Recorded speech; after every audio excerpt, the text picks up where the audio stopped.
Welcome back to the 5D podcast. I'm delighted to have Alan from PQShield today, who is the VP of Sales and Business Development.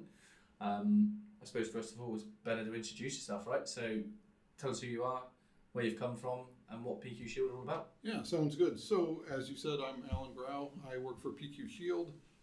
Been in the IoT space for, since before they started calling it IoT.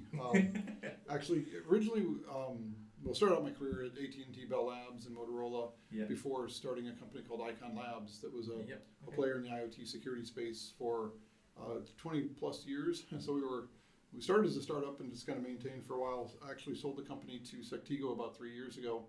And about a year ago joined PQShield. So PQShield is one of the leading providers of post-quantum crypto solutions. Yeah. So helping them really just on our go-to-market plans and building up the commercial side of the business. Yeah. Okay. I mean, that's going to be we're developing quite quickly towards what is going to be called cryptography and that sort of stuff. So is there specific challenges you're seeing at the moment within security or anything that jumps out at you? The whole reason that PQShield was founded about 4 years ago was the fact that there's the need for development of a new generation of crypto standards. So quantum computers are advancing rapidly, and at some point in time, quantum computers will be able to break the existing encryption standards. So both RSA and ECC are vulnerable, will be broken once quantum computers are advanced enough. Yeah. And so it's a well-known problem in the industry. So NIST actually started a process in actually kind of formed a working group in 2016, took a call for submissions for new encryption algorithms starting back in 2018 to replace the existing crypto standards. So to develop a new generation of encryption algorithms that can replace RSA and ECC. Yeah. And so that whole process is a very, very big challenge for the industry. But a lot of progress has been made. So NIST has now announced the winners of the competition of the round 3. So we have 4 algorithms have been selected as new standards, and then there'll be an additional round 4 where there will likely are planning to add some additional algorithms. So there's additional flexibility depending upon use cases. So that's what PQShield has been very involved in, helping to define those standards. Our team is actually co-authors on all 4 of the algorithms that were standardized. Amazing. So we've got a really, really incredible research team. We were a spin out of the University of Oxford, so we were started by a cryptographer. And then now we are working on commercializing these solutions. So we have commercial implementations, both software SDKs and hardware IP. So companies can build this into their products, so they're ready for the next generation of encryption standards. Yeah, that's amazing. It sounds like PQShield are going to have quite a heavy involvement in what's going on at the moment.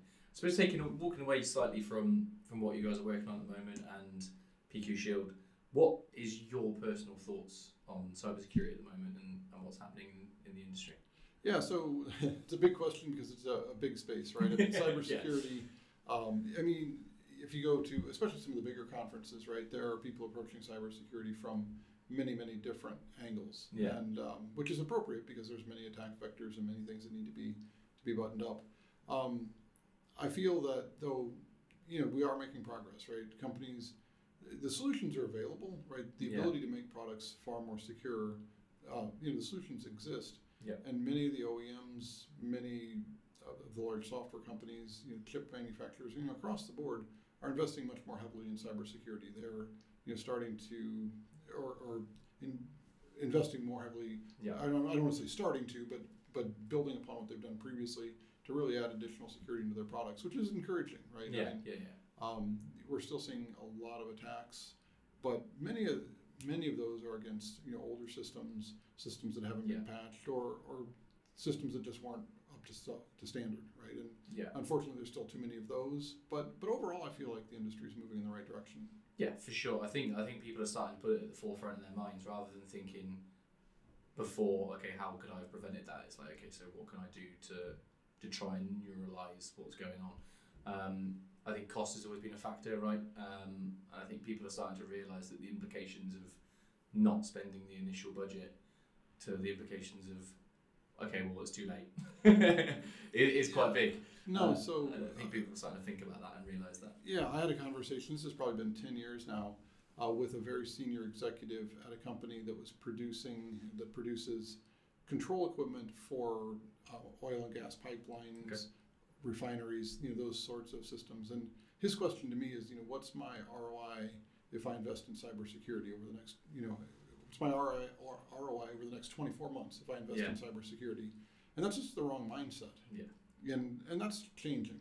It's not completely changed, but that's the biggest and most important shift. Is cybersecurity can't be, I invest in, as an OEM, I spend some money today, and do I get a payoff in the next 12 to 24 months? It's got to be a much longer term investment and a much more proactive approach. Yeah, for sure. And I think a lot more people are starting to realise it's not the answer to the question, it's what question you ask, I think is probably the best way of putting it.